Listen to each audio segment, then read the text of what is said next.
Hello, I'm Dr. Bruce Uhal in the Department of Physiology at Michigan State University. We'd like to thank Hunt for a Cure for your generous gift of research funding on cystic fibrosis. I'd like to tell you what we're doing with your funding. But first, I need to say a little bit about what cystic fibrosis is.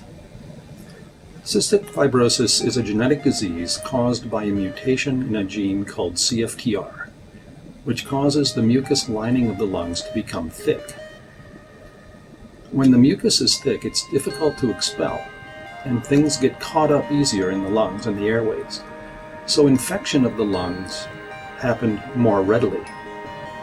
If unresolved, this eventually leads to accumulation of fibrous material, or fibrosis, in the lungs.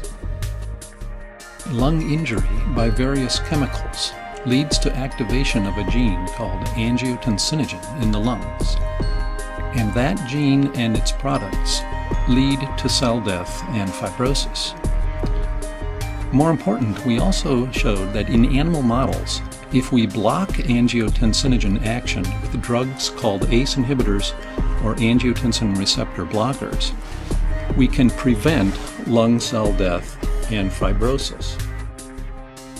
In cystic fibrosis, nobody before has tested whether this same scheme is involved in the events that damage the lungs of CF patients.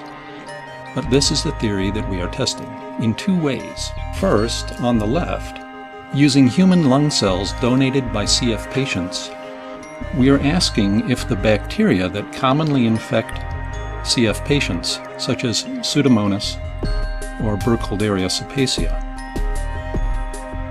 also activate the gene for angiotensinogen and lead to lung cell death. And our early results suggest that they do.